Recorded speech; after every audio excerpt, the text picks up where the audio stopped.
Thank you for being here. I've never talked to an audience this full before. This is my second talk.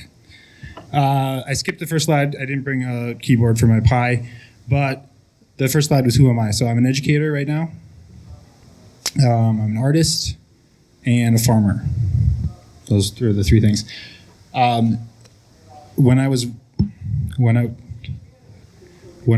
preparing this presentation, I had a lot of plans for mycology. Currently, those plans have paused because my mentor is dying. He is an art educator that built up a school called Etude in Sheboygan. It's a project-based school where students learn multidisciplinary things, make a project, present it to the community, and I'm subbing for him right now. So a lot of this talk that I was preparing kind of shifted gears because I have a full-time job now. So that's a little bit about me.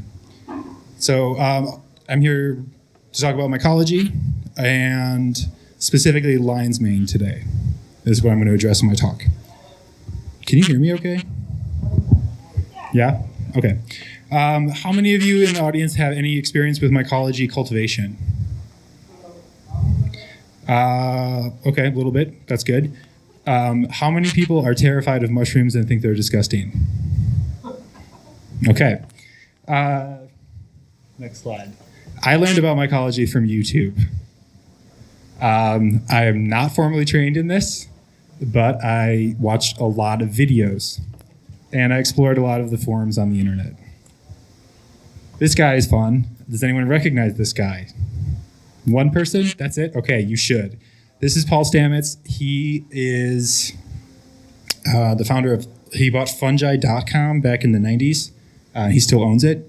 He is an advocate of bioremediation, which means using fungi to solve issues of environmental problems.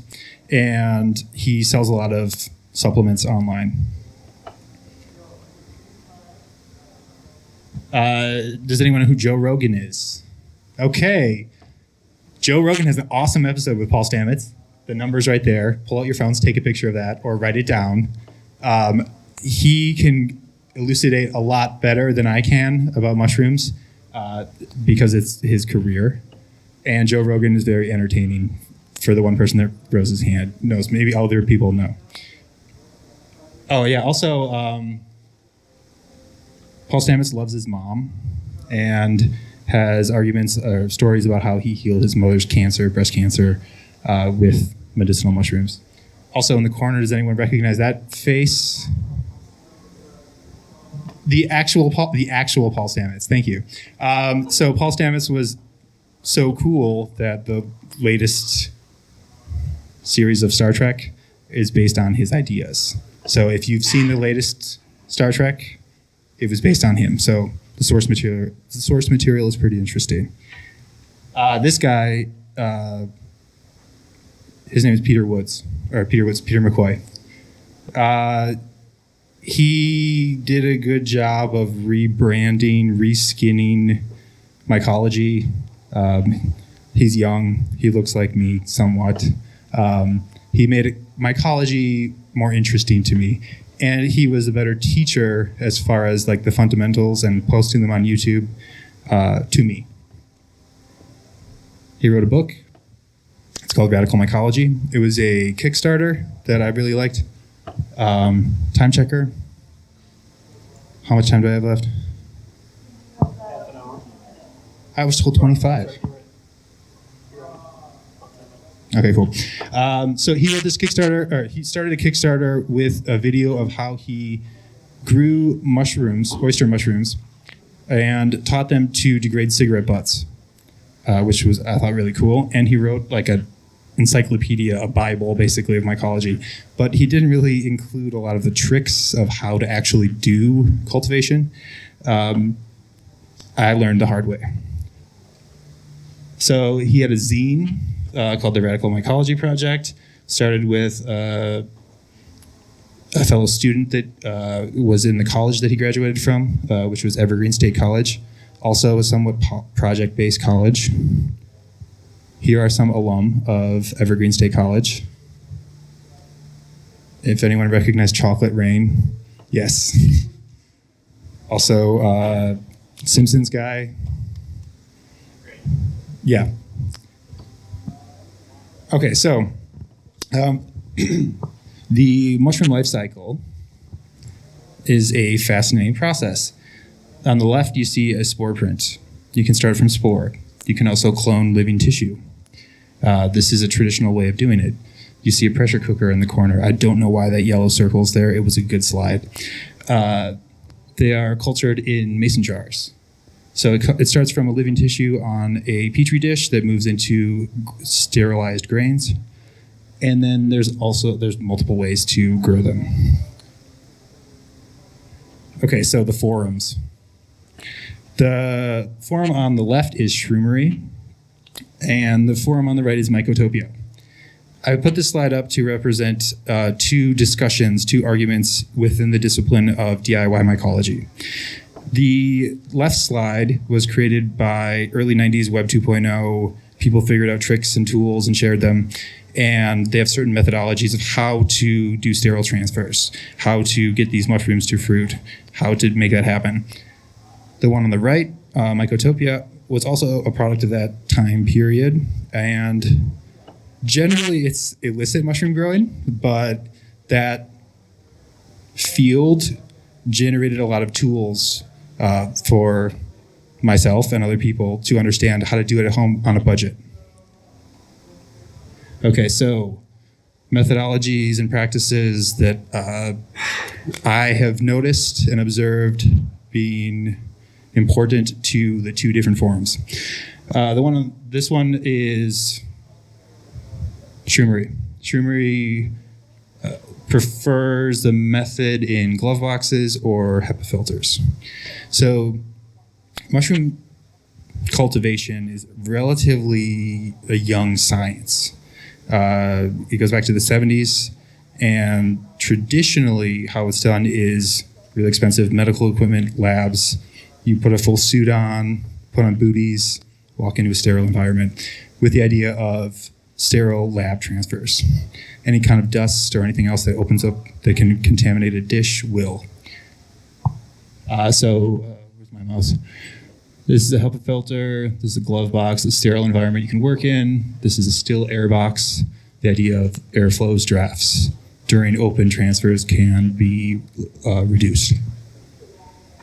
Mycotopia was pioneering the technique of sterile transfers with syringes. Syringes are weird. They're scary. Mycology is generally like a hippie thing, so syringes and medical industrial worlds are scary. That's my understanding of it from gleaning the forums. So this was a method that's a hack, essentially, on mycology.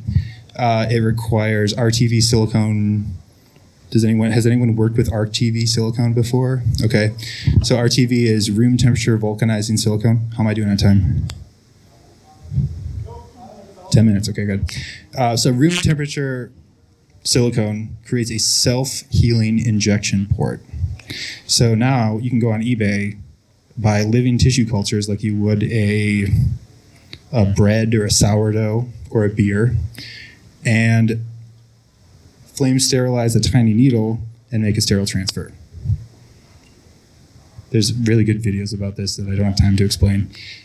But essentially, there's a lot at you right now that you're looking at. If you have questions about that, write them down. I can respond to you personally.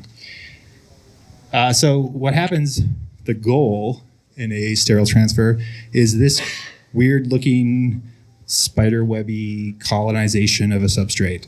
Right here you see rye grains that were sterilized in a jar, and a tiny little bit of mycelium was introduced that is beginning to colonize the grain. So I did Maker Faire. It was a lot of fun. Was anyone at Maker Faire? Cool. I realized that I was talking at individual people, and I probably should have done a talk like this because I kept telling the same thing over and over again. So I realized at Maker Faire that the worm story that you hear about a worm being cut in half and growing into other pieces of worms. That's not really a story about worms. That's a story about mycelium. So the network, every time you cut it, is basically like a stem cell that regenerates and grows in really interesting ways. This is a very, very simple way to do RTV. You have two things going on the top of the lids. That is, one of them is the red RTV. That's where you inject the living tissue culture in a liquid broth. And the white is a filter, so it has air exchange. Mushrooms breathe like you and I. This guy is awesome. This slide right here, there's a lot going on, I know. This guy is a game changer as far as YouTube. He basically explains every single thing that you would need to do to have a productive mushroom business. So his name is Eric Myers. He is to what I understand, a airplane mechanic in Arizona for the military who started a mushroom business. And he is really generous at sharing his techniques. One of them is PID controllers. He does a lot of automated brewing. And that was a very easy way to exchange over some of the disciplines of brewing into mycology. So this slide is kind of irrelevant, but it's kind of a tangent. This is a successful transfer onto Petri dishes. So this is, when I was talking about like the technologies of cultivation, they go back to these kind of things. So these are successful transfers. To me, they're really pretty. They look like mandalas. So where I stand is kind of in the middle. This is a reference to a band that my students like a lot. So lion's mane looks like this. Has anyone seen this in the woods? Anything like this? Okay, no. If you go anywhere north of Port Washington, sometimes you can see this one. This one has a lot of interest because of its neurogenerative properties. So in the little notes, the ad for this, I said that we're going to look at the literature and look at academic research. There's a little bit coming up, but not that much. Okay, so you probably can't read that. That's basically what I just said. That does sound better. Okay. So this is I have a lot of fun researching medical articles at night and trying to figure out these forums. There's a lot of clutter, there's a lot of noise, a lot of people arguing, there's a lot of people boasting about what they can do. I like to go back to academic research to find out, are these arguments true? And this was one that helped me understand that they are. I'm just going to skip through this. If you have questions about this, talk to me. I can email you a list of the slides and links and references. This is a slide of if you were to start a kit, what you would need. Okay, now I'm just going to talk about myself. This is a show and tell portion. So kind of like Boy Scouts, you get a manual. I bought the Radical Mycology book. I tried some of the things. It was fun. On the left, you see a slide of me preparing cigarette butts to attempt them to be colonized by mycelium by oyster mushrooms. Like these. They look like these at the end. And on the right, you see, or on this side, you see a mason jar filled with a broth or a liquid culture. So to compare the two, you saw a petri dish that grows on a two-dimensional surface. It's easy to pick out contaminants and things like that. But if you were to use the liquid culture method, it grows on a three-dimensional network, right? And you're able to bulk up mycelium in a large amount. The benefit of this is if you were to purchase a syringe that contained living cultures that were pure, the benefits of lion's mane are also in the mycelium. This is just a slide of how fun, if you, on the left you see the mushroom bursting out of the mason jar. So polyfill, does anyone quilt at all in here? I didn't think so. Has anyone gone to a state fair and got a stuffed animal their dog ripped up? Okay, the insides of that is a plastic cotton fiber that makes a really good filter, and it's free. So that's a common, yes, 5 minutes, 4 minutes? Okay. This is where I get a little rambly, so I'm going to cut through some of these. This is a tree I like in River West. It's down by the river. I really like exploring with my dog, the woods, and going on like Pokemon hunts for mushrooms. It's really, really, really fun. This is down by the river. I collected beaver chips instead of wood chips and colonized mushrooms on those, which was fun. That slide right there, Lenny, I can't read his last name. Talk to me after if you're interested in buying from him. He is a seller of culture. He has a library of over 200 different mushrooms. He sells them for about $8 each. And he's a mailman, so he's really good at deliveries. Where am I at for time? 2 minutes? Okay.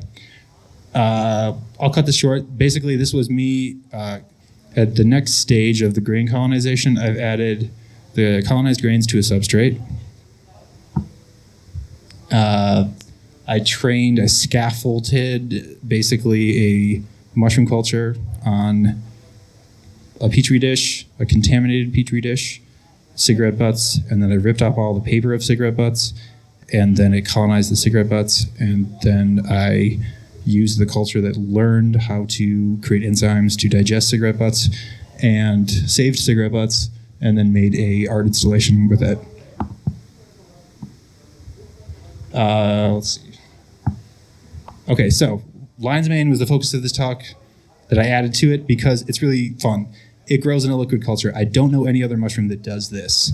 The benefits are as good as the fruiting body. So the mycelium, like the roots, quote unquote, of the organism, generate as much medicinal value as the fruits. It goes back and forth for different ways. They've done a lot of interesting rat studies. See Joe Rogan. He is very entertained by the stories. And I think I'm going to cut short there. Questions? Who's bold enough? You're looking at me, so I'll pick on you. Yes, you with the glasses. No, in the corner. Yes. I'm just curious what journals some of these articles are published in, and feedback on that. Have they all been reviewed, or is this just? I'm just more curious about like how it's been vetted. Excellent question. Yes, they're peer-reviewed. I don't know the website. It's like if you Google Scholar, lion's mane, and the benefits to Parkinson's and other neurodegenerative diseases, there is some very interesting results with that. Another question. Yes, yes. So what do you plan on doing with this? Like, do you plan on releasing it? And what's the purpose of growing it? So the purpose of growing it, we have a lot of people that are getting older, that are the baby boomer generation is dying. My mentor is dying of cancer. So I'm basically like an insurance salesman that's not selling insurance, that's selling some of the tools and selling some of an advocate for the tools of how you might be able at home to cultivate nootropics. These are stacked a lot. Does anyone buy nootropic drugs? Medicine? Okay, one. This one's super popular, and they're not telling you that you can grow it hydroponically, because I think that's pretty amazing. Hydroponically, if you would. You still have to aerate it. It has to breathe. So I've been using these on myself. I'm part of the biohacking village here. So I've done a lot of experiments with that. Those are my own narratives, so that's just like a personal story. That's not really the peer review kind of thing. Investigate. So I encourage you to do that. Does that answer the question? Somewhat. Time checker. 0. Okay. My name is Eric Zimmermann. I will be around briefly for the convention. I will also be around for the Midwest Gaming Classic. As an educator, I create a lot of games with my students. Our animation students are making games. I have a really cool idea for a live-action Street Fighter with rock, paper, scissors. if you want to play test that with us, that would be cool. Thank you.